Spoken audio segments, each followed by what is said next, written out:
Hey everyone, ready for some ancient family drama? Oh, yeah.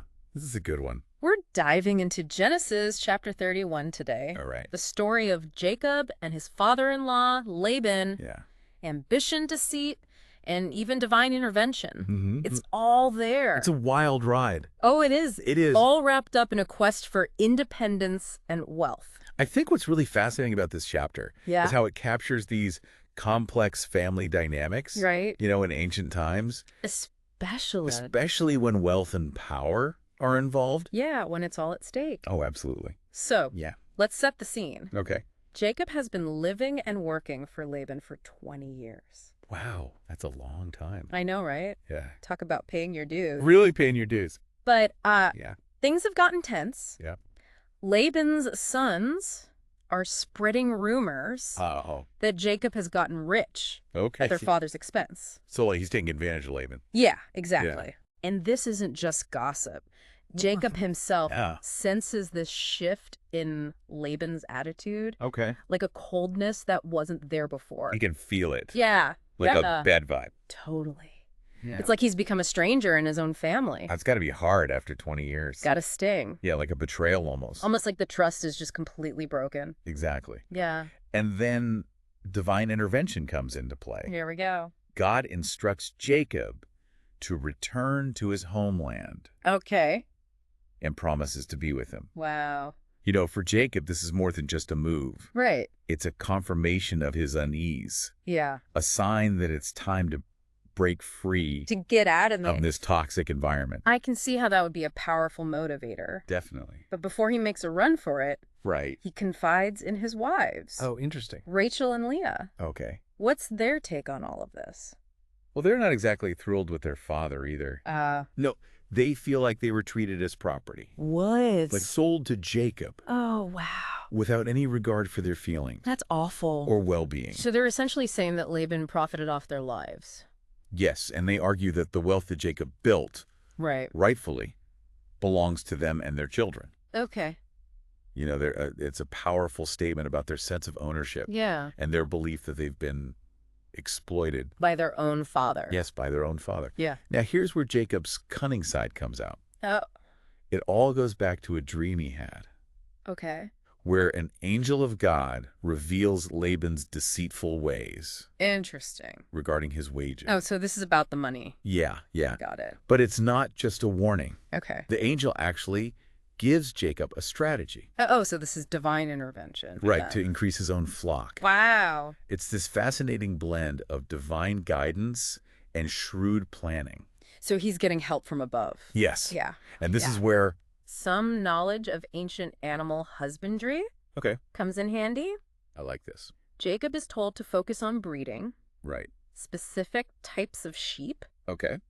The ring-straked, the speckled, and the grizzled ones. What does that mean? So this suggests that he understood Okay. the principles of selective breeding, Like- using his knowledge to manipulate Got it. the genetics of the flock to his advantage. So wait, Jacob's a shepherd Yeah. and a geneticist. Well, That's impressive. perhaps not a geneticist Okay. in the modern sense. Right. But he definitely understood how to manipulate these breeding patterns Yeah. to achieve the results he wanted. To get what he wanted. It speaks to his intelligence Totally. and resourcefulness. Okay, so. So Jacob puts this divinely inspired plan into action. Right. And it works. Okay. But when it's time to leave, Uh-oh. he doesn't exactly give Laban a heads up. What does he do? Instead, he gathers his family, Okay. his flocks, his possessions, Yeah. and makes the stealthy exit. He sneaks out. Laban is away shearing sheep. He's out of there? This is where the tension really ramps up. Oh, boy. We have Jacob, Yeah. driven by this mix of ambition and divine instruction. He's got a lot going on. Right. Yeah. Fleeing with everything he's worked for. He's got all. And then we have Laban, Oh. furious upon discovering what he perceives as a theft, Wow. setting off in hot pursuit. So he's going after him. Yes. This is like a car chase. I know, right? Yeah. It's like a high-stakes chase scene. Totally. Straight out of an ancient thriller. I love it. For 7 days. Wow. They chase each other That's a long time. until finally Yeah. they have this dramatic confrontation Okay. in the mountains of Gilead. All right. And let me tell you, this is where things get really heated. I bet. Laban doesn't hold back. Okay. He accuses Jacob of stealing not only his daughters, Right. but also his gods. His gods. And this accusation adds a whole other layer to the conflict, pushing it beyond a simple family feud Right. into the realm of religious beliefs and cultural practices. This is serious stuff. Wait, gods? Right. What exactly is he talking about? He's referring to household gods, Okay. also known as teraphim. Teraphim. Now, these weren't deities Yeah, okay. in the same way that the God of Abraham was worshipped. Yeah. Instead, they represented a more localized familial Okay. form of worship, Got it. often associated with protection, fertility, and ancestral connections. Oh, so it's less about a belief in multiple gods All right. and more about connecting with the spiritual realm on a personal, familial level. Exactly. That makes sense. Yeah. And we discover that Rachel, Okay. in a daring move, Wow. actually stole these teraphim from her father Whoa. before they fled. She stole them. She even manages to conceal them Oh. when Laban searches her tent, Wow. claiming she can't get up Uh-huh. due to the custom of women. She's quick on her feet. Oh, she is. This whole situation leaves Jacob understandably frustrated and angry. Oh, I bet. He's worked hard for 20 years, Yeah. endured hardships, Right. and now he's being accused of stealing. Yeah, that's not fair. Absolutely. He launches into this passionate defense, Okay. reminding Laban of his faithful service, Right? the many times his wages were changed, Right. and how God ultimately ensured that he wasn't left empty-handed. It's true. He's basically saying, look, I earned everything I have fair and square. He's got a point. So we have this clash of perspectives, Laban feeling betrayed and robbed, Yeah. and Jacob feeling justified in his actions. It's a classic power struggle, Totally. with each side believing that they're in the right. Yeah. And how do they move forward? Where do they go from here? Exactly. Well, Laban finds himself in a difficult position. Right. Hey. He can't refute Jacob's claims, Right. and a continued confrontation could escalate further. Yeah. It could get worse. So he proposes a different approach, What's that? one that reflects the cultural norms of the time. Oh, this is interesting. A covenant. Okay. He suggests they make a covenant, What's that? a formal agreement to ensure peace between them. So this is more than just, let's bury the hatchet and move on. Oh, yeah. This wasn't just a casual handshake. Okay. It was a deeply significant act in ancient Near Eastern culture. I see. Yeah. So what does this covenant ceremony involve? Well, in this case, Yeah. they built a heap of stones Okay. as a physical marker of their agreement. A testament to their commitment. Exactly. And I noticed they each give the place a different name. Right. Both meaning heap of witness. Uh-huh. Laban calls it Jagar Sahadutha, Right. while Jacob calls it Galid. Yes. Two names for the same place. Is that just a linguistic quirk? It's possible. Or is there something more to it? Well, I think it might hint at their differing perspectives. Okay. You know, even though they're making this pact, Yeah. there's still a sense of separation. With a lingering distrust. That makes sense. They might be agreeing to peace, Right. but the emotional baggage is still there. Absolutely. But there's another name given to the place Oh, really? that's even more intriguing. What's that? Mizpah, Mizpah. meaning watchtower. Wow. And this suggests that God is not only a witness to their covenant, Right. but also a guardian. Ensuring both sides honor their agreement. Exactly. Wow. So there's this added layer of accountability Definitely. that they're being watched from above. Yes, and Laban uses this concept of divine oversight Uh-huh. to issue a warning to Jacob. Oh, boy. He's basically saying, don't mistreat my daughters and don't even think about taking other wives because God is watching. That's some serious stuff. It is. But I'm curious about those stolen household gods. Right. We've talked about what they represented in general. Yeah. But why would Rachel risk so much to steal them from her own father? That's a great question. It's possible she saw them as a source of protection or good fortune Okay. for herself and her children. For her future. Exactly.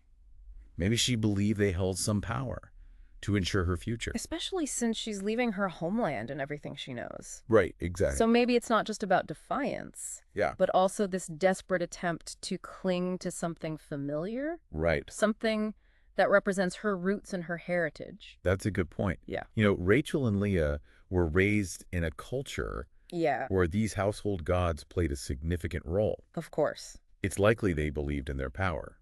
Even if they also worship the God of Abraham, Exactly. that makes her actions more understandable, Yeah, even sympathetic. I think so. She's not just a thief. Right. She's a woman trying to find security and agency Absolutely. in a world where those things are often denied to women. It forces us to think about the limitations placed on women in ancient patriarchal societies. Their lives dictated by the men around them. Exactly. And, Rachel's actions, however misguided they might seem, Yeah. can be seen as a way of asserting some control over her own destiny. It's a reminder that even within these restrictive social structures, Right. people, especially women, find ways to resist Yeah. and make their own choices. Absolutely. And this brings us back to the larger themes of this story. Okay. Ambition, deception, Okay. and this clash between human agency and divine intervention. So much going on. Jacob, driven by his dreams and God's promise, manipulates his circumstances to achieve his goals. Yeah. Laban, trying to protect his interests, resorts to manipulation and accusations. Of course. And Rachel, caught in between, makes this bold, even desperate move to secure her own future. Wow. It's a messy, complicated situation, just like real life. I Wow. know, it's fascinating. There's no clear hero or villain, just flawed individuals trying to navigate a world where power and family loyalty are often intertwined. It's through these flawed characters and their choices that we gain insights into the social, religious, and cultural landscape of the ancient world. That's so cool. We see how beliefs shaped actions, Right? how ambition fueled conflicts, Uh-huh. and how individuals, even within seemingly rigid social structures, found ways to exercise agency.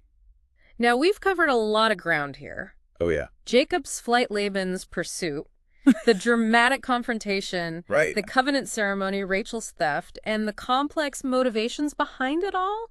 It's a lot. Is there anything else you think our listeners should take away from this deep dive into Genesis 31? Oh, there's so much more to unpack. I think for me, it's just this reminder that these ancient stories aren't just historical accounts. They're these reflections of the human experience. They still resonate. Our desires, our fears, our struggles for power, independence. We might not be shepherds negotiating tricky family dynamics. Right, exactly. But we all face challenges, Absolutely. make difficult choices, and wrestle with questions of right and wrong. Exactly. And this story in particular, I think, invites us to think critically about the motivations behind people's actions. Yeah.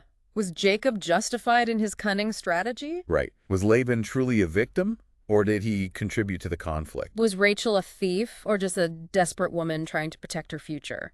There are no easy answers. And that makes it all the more fascinating to explore. Absolutely. And that's the beauty of these biblical narratives. Yeah. They don't offer simple solutions or moral pronouncements. Right. Yeah. They invite us to engage with complexity, To wrestle with ambiguity. to draw our own conclusions. You know what else strikes me about this story? What's that? Is the setting. Okay. It takes place in this world Yeah. where faith and superstition are so intertwined. Right. Where dreams and divine messages influence people's decisions. Right. It's so different from our modern worldview. It is, and yet there's still this universality Absolutely. to the themes that are explored here. Right. The desire for wealth and security, Yeah. complexities of family relationships, Of course. the tension between ambition and ethics. These are all things we deal with today. I know we grapple with them all the time. Even if the context is different. Exactly. It's Like holding up a mirror to our own lives, Yeah. seeing our own struggles reflected in these ancient tales. Precisely. And that's why I think these stories continue to resonate.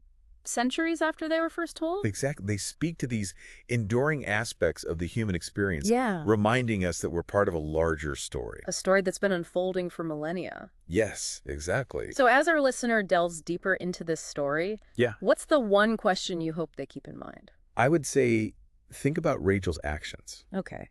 Why would she steal her father's household gods? Yeah, what does this act reveal about her beliefs? Her fears, her desires. It's a question with no easy answers, but it's a starting point for a deeper exploration of this story and its enduring significance. Absolutely. And that's a wrap on our deep dive into Genesis chapter 31. That was a good one. We've explored the dramatic flight of Jacob. Yes. The furious pursuit of Laban, the complex motivations of Rachel. Right. And the timeless themes of ambition, deception, and family dynamics. So much to think about. We hope this deep dive has sparked your curiosity. Definitely. And inspired you to engage with this ancient story in new and meaningful ways. Absolutely. Until next time, keep exploring.